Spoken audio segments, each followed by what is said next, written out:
अज्जला प्रवाह पावित स्थले गलेव लंब्य लंबिताम भुजंग तुंग मालिकम।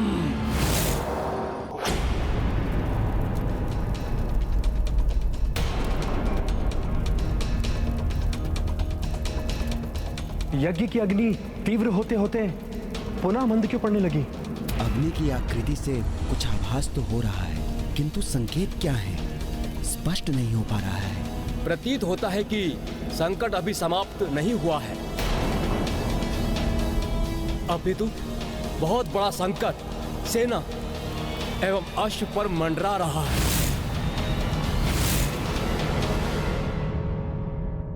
आप सत्य में ही संकट मोचन है हनुमान जी। यदि आज आप ना होते तो हमारा संकट कौन हरता? अब मुझे ज्ञात हुआ है हनुमान जी, आपके होते हुए भी मुझे अश्व की रक्षा करने के लिए क्यों चुना गया? ऋषिवर च्यवन एवं तात श्री महाराज राम मुझे आपके माध्यम से युद्ध एवं संयम की सीख देना चाहते थे। प्रभु की लीला प्रभु ही जाने। मैंने तो मात्र अपना कर्तव्य ही निभाया है। यही तो मैं चाहता था भ्राता विद्युन्माली कि आप शिव त्रिशूल मंत्र से महादेव के त्रिशूल का आवाहन करें। ओम नमः शिवाय। आज्ञा त्रिशूलम देवाय। हे देवाधिदेव महादेव, आपने जो मुझे वरदान दिया था उसका उपयोग मैं इस समय करना चाहता हूँ। यही महादेव मुझे अपना त्रिशूल प्रदान करें।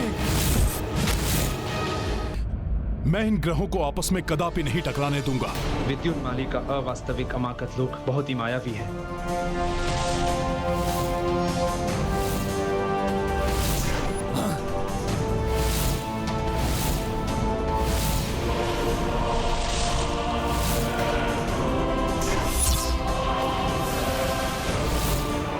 वो तो अब अपनी शक्तियों से वास्तविक मंगल ग्रह को ही नष्ट करने पे तुला है।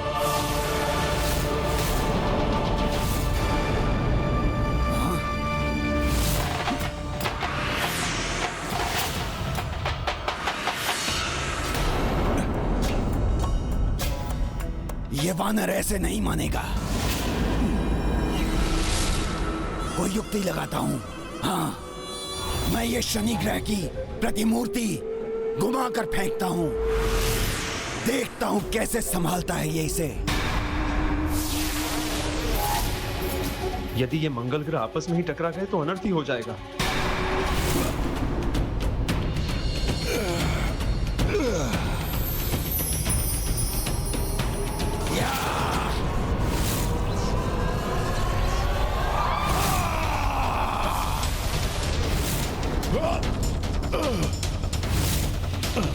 वानर का ध्यान तो मंगल में ही अटका है, शनि की प्रतिमूर्ति से अनभिज्ञ है ये। अच्छा है, अब तो ये स्वयं ही नष्ट हो जाएगा।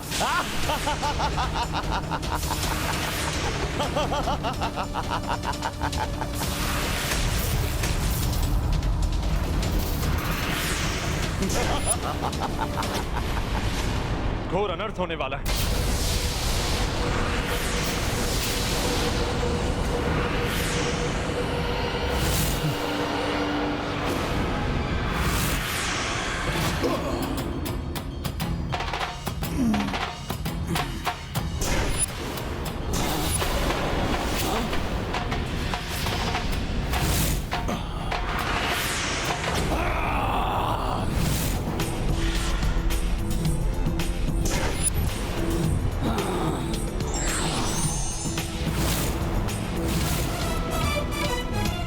बहुत चतुराई दिखा रहे हो तुम वानर, परंतु इस प्रकार तुम इन ग्रहों को ही बचा पाओगे।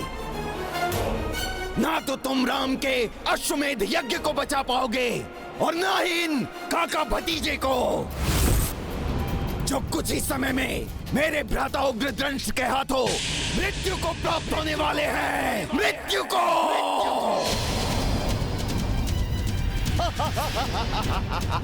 रघुवंशी बाल्यकाल से ही युद्ध कला में निपुण होते हैं मूर्ख राक्षस।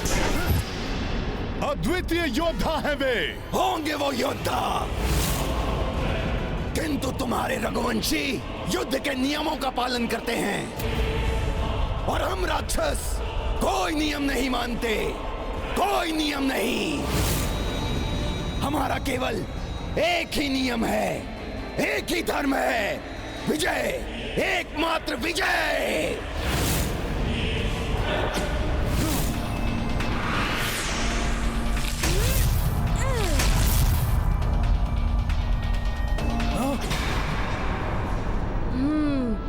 अब कुछ ही धातु शेष हैं इसके हाथ में।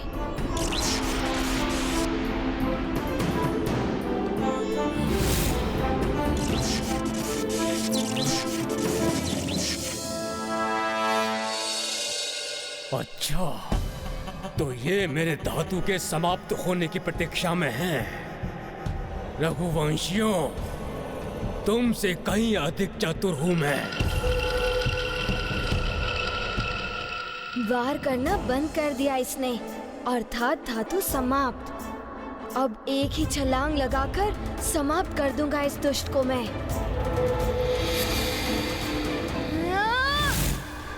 उसके समीप मत जाओ पुष्कल।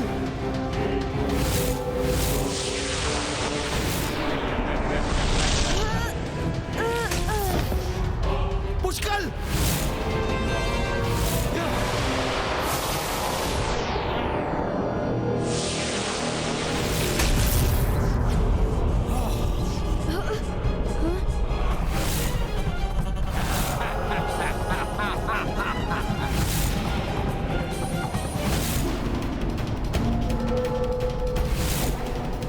उग्रदंष्ट, अभी भेजता हूं तुम्हें यमलोक।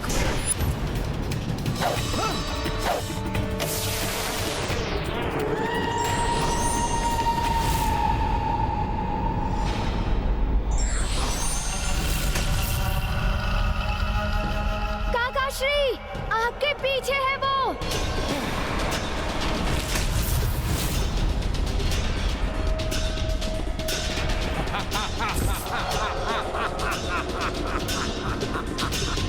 पीछे से वार करने वाले योद्धा नहीं होते। हाँ, वो राक्षस होते हैं। यही है राक्षस संस्कृति, और मुझे गर्व है अपनी राक्षस संस्कृति पर। और अब तुम दोनों की मृत्यु का समय निकट आ गया है, और सर्वप्रथम इस बालक की मृत्यु होगी। बहुत सताया है इसने, ये मरेगा और तुम विवश होकर देखते रह जाओगे।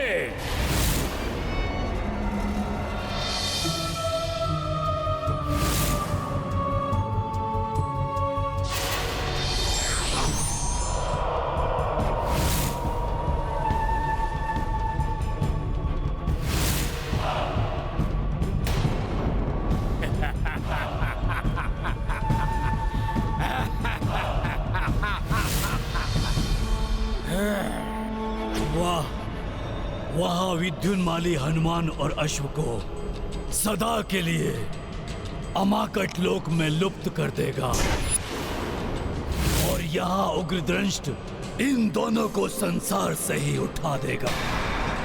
पाप का विस्तार हो, अधर्म की जय हो। ओ मरकट, तुम्हें अश्वमेध यज्ञ का अश्व चाहिए? वो रहा अश्व पृथ्वी पर।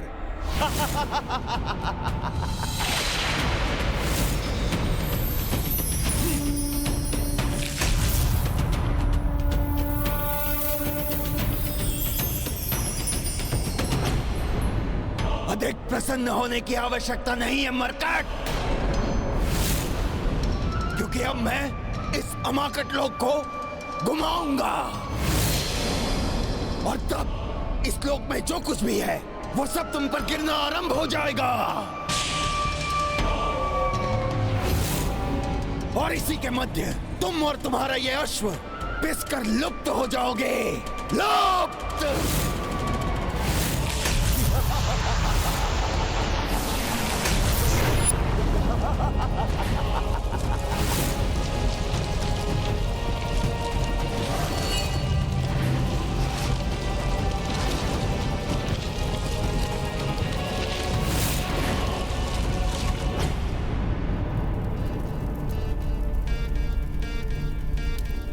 अग्नि तो और भी मध्यम होती जा रही है, जिसका संकेत यह है कि अश्व पर और भी घोर संकट आया हुआ है। संकट मोचन हनुमान के रहते अश्व संकट में कैसे पड़ सकता है? हनुमान को इस मायावी लोक से निकलने के लिए शीघ्र ही कोई उपाय करना होगा, अन्यथा पुष्कल के प्राण भी संकट में हैं।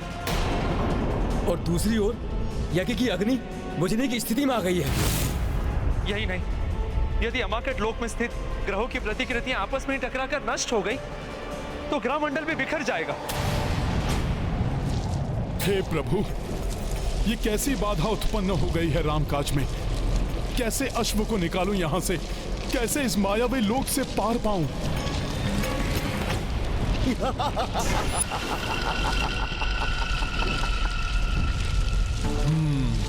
कहते हैं कि अनुभवों से ही मनुष्य सीखता है। पूर्व काल के अनुभव भविष्य के जीवन को सुगम्य बनाते हैं।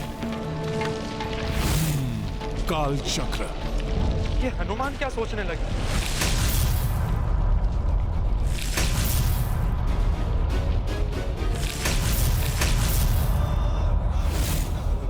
अब ये वानर क्या कर रहा है?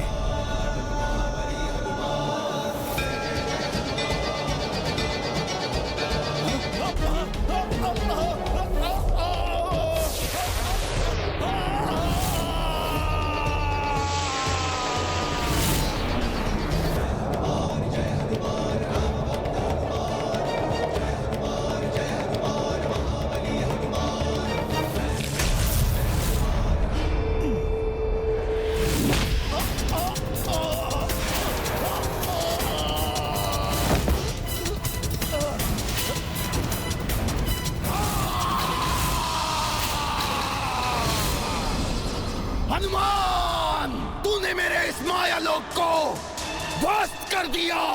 मैं तुझे जीवित नहीं छोड़ूंगा, नहीं छोड़ूंगा तुझे जीवित। और तेरे उस राम का अश्वमेध यज्ञ कदाचित पूर्ण नहीं होगा, कदाचित नहीं। अच्छा,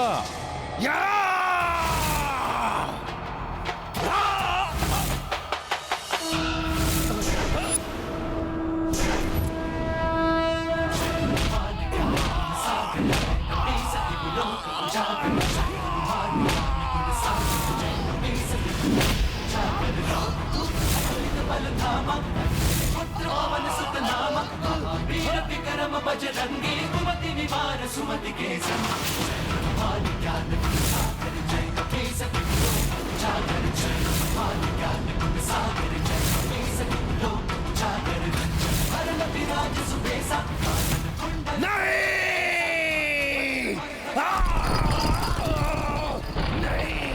मृत्यु तुम्हारे सामने है। मृत्यु को देखकर तुम्हें भयभीत होना चाहिए बालक। मृत्यु से भय कैसा? मृत्यु तो वीरों की ग्रीवा का आभूषण होता है। बड़े ऊंचे बोल रहे हो बालक। तुम्हें क्या लगता है तुम्हें कोई बचाने आएगा?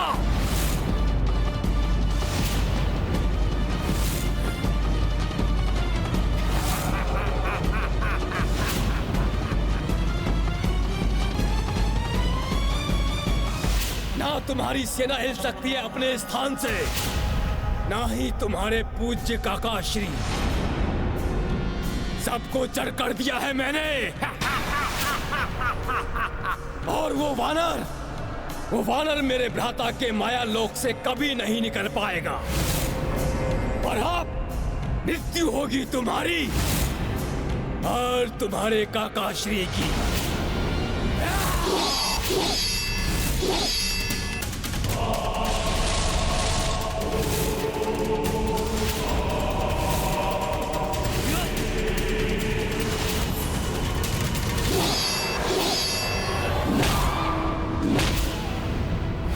छोड़ वानर।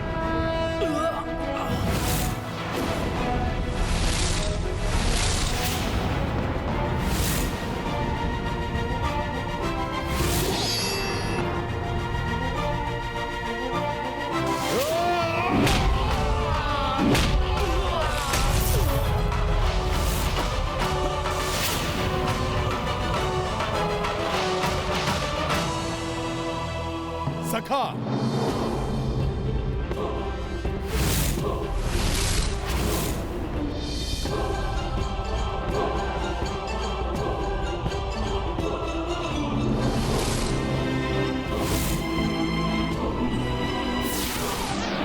वज्र ही वज्र को काटता है उग्र दृष्ट। रामकाज को ना तो तुम विफल कर सकते हो और ना ही तुम्हारा वो भ्राता विद्युन्माली, जो अब तक यमलोक पहुंच चुका होगा।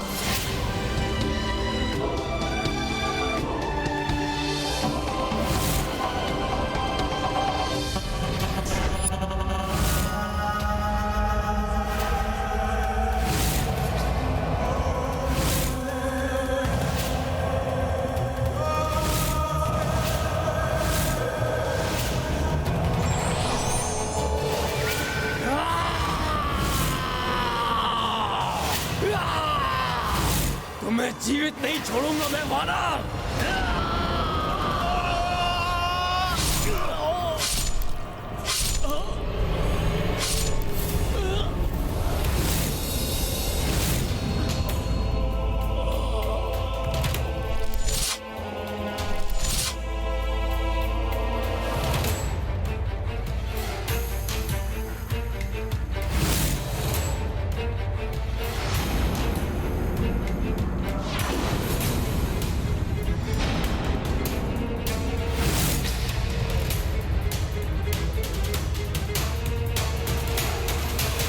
नहीं, विद्युन्माली को कुछ नहीं हो सकता। विद्युन्माली के पास वो शक्ति है जो संसार में किसी के पास नहीं है। वो सहज ही मृत्यु को प्राप्त नहीं हो सकता। नहीं,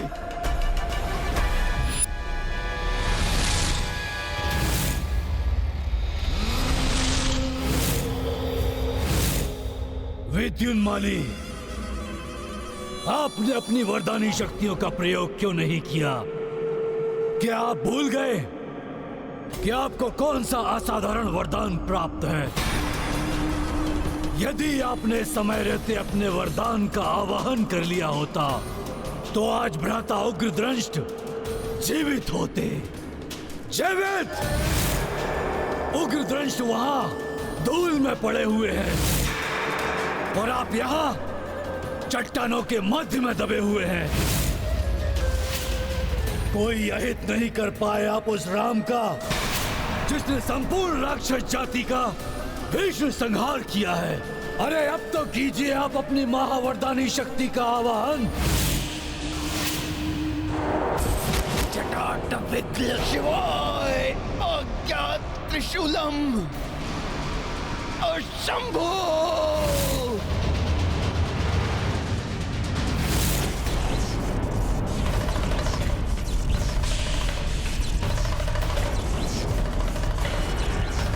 महादेव, आपका त्रिशूल तरंगित क्यों हो रहा है? एक समय विद्युन्माली ने मुझसे वरदान मांगा था। ये उसी वरदान का परिणाम है देवी।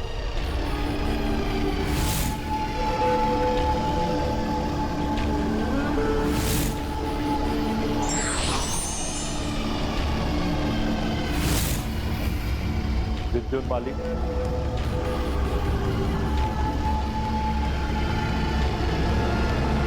तुम्हारी घोर तपस्या ने प्रसन्न कर दिया है मुझे। कहो, क्या वरदान दूं मैं तुम्हें?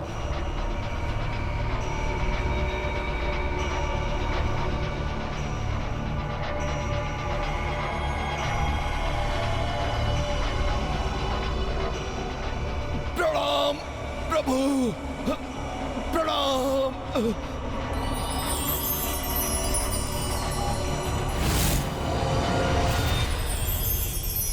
कहो पुत्र, क्या चाहिए तुम्हें मुझसे? क्या मांगू? अमरता का वरदान तो कोई देता नहीं है। शक्ति मांगू, किंतु कौन सी शक्ति?